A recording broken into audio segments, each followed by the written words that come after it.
Photo ID ঝুলাই রাখতে হবে তাকে, তার গলায়, যে ব্যবসা করবে এখানে।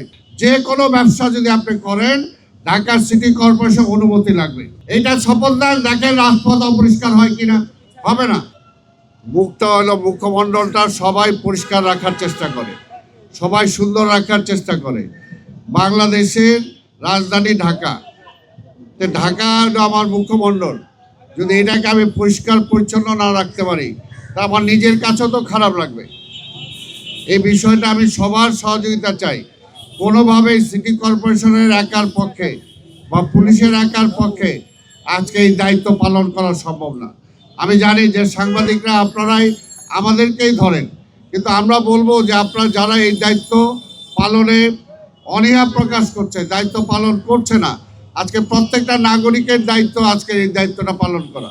আমি সবসময় যেটা বলে আসছি, ঢাকা মহানগরীর সকল সমস্যা বা নাগরিক সুযোগ সুবিধা কখনই নিশ্চিত হবে না যতক্ষণ 50-50 দায়িত্ব আমরা পালন না করব।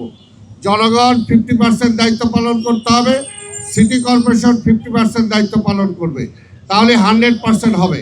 আজকে আমার যে রিক্সাওয়ালা ভাই আছে, আজকে যে আমার ফুটপাতে হকার ভাই যারা আছে, যারা বিভিন্নভাবে কোনো বেকার কাজ করে বেড়াচ্ছেন না, কাজ করছেন না বা কাজের সুযোগ নাই, তারা যদি মনে করে যে কোনো জায়গাটাই আমার সম্পদ, আমি দাঁড়িয়ে পড়লাম, এইখানে একটা ব্যবসা শুরু করে দিলাম, তাহলে তো সেটা হবে না।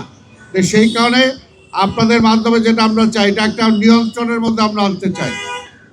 ঢাকা সিটি কর্পোরেশনে যে কোনো ব্যবসা যদি আপনি করেন, ঢাকা সিটি কর্পোরেশন অনুমতি লাগবে। এই ব্যাপারটা আপনাদের সহযোগিতা চাই। আপনারা সবাইকে এই ব্যাপারে সচেতনতা গড়ে তুলবেন। একটা ভ্যান্ডার যে হবে, একটা ফুটপাতে যে বসে ব্যবসা করবে, তাকেও একটা আইনের মাধ্যমে আনতে হবে, একটা শৃঙ্খলার মধ্যে আসতে হবে। এই জন্য তাদেরকে আমরা লাইসেন্স দেব। ফটো আইডি ঝুলাই রাখতে হবে তাকে, তার গলায়, যে ব্যবসা করবে এখানে। সে যে ব্যবসার মালামাল রাখবে সেখানে লাইসেন্সের নাম্বার থাকতে হবে।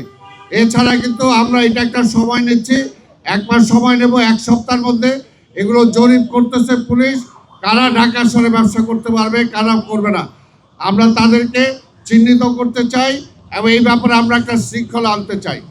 এই ব্যাপারে যদি সবাই সব কিছু নিয়ে আন্দোলন করি তাহলে তো হবে না। তাহলে আমার দায়িত্বটা আমরা কীভাবে পালন করব?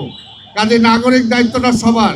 এবং এখানে আমি মনে করি এই বিষয়টা আমাদের চোখে আঙ্গুল দিয়ে সাংবাদিক ভাইরা দেখিয়ে দিয়েছেন, ভাই বোনরা, ঠিক তেমনি এখন আপনাদের কারণে আমরা উৎসাহিত হয়ে এই জায়গাটা আমরা পরিষ্কার করে দিলাম। এখন ভবিষ্যতে যাতে এটা আবার পার্মানেন্টলি কেউ দখল না করতে পারে সেই ব্যাপারেও কিন্তু সাংবাদিক ভাই বোনদেরকে খেয়াল রাখতে হবে। যে একটা শপথ আমরা নেব, রাজপথে কেউ কোনো কিছু ফেলবো না। এইটা শপথ দেন, দেখেন রাজপথ অপরিষ্কার হয় কিনা। হবে না। সেটা রিক্সাওয়ালা ভাই হোক, সেটা ভ্যান্ডার হোক, সেটা দোকানদার হোক, এবং সেটা অফিসার হোক, প্রত্যেকেই ময়লা আবর্জনা ফেলার একটা নির্দিষ্ট জায়গা আছে। সেই জায়গার আগে আমি আমার হাতে রাখবো, আমার পকেটে রাখবো, আমার গাড়িতে রাখবো, সেখানে যাওয়ার পরে আমি সেটা ফেলবো। দেখেন ঢাকা শহর পরিষ্কার হয় কিনা। শুধুমাত্র সিটি কর্পোরেশনকে আমি দায়ী করবো, আমি তো বললাম 50-50। সিটি কর্পোরেশন 50% করলেও, 50 ভাগ দায়িত্ব পালন করলেও, আর বাকি 50 যদি জনগণ না করে তাহলে কিন্তু সেটা সম্ভব হবে না। আমাদের চিকনগুনিয়া ডেঙ্গুর প্রভাব আসার আগেই যাতে আমরা সবার বাড়িঘরগুলো পরিষ্কার রাখি, সবার আঙিনা পরিষ্কার রাখি, কোথাও যাতে পানি জমে না থাকে সেই জায়গাটা আমরা পরিষ্কার রাখি।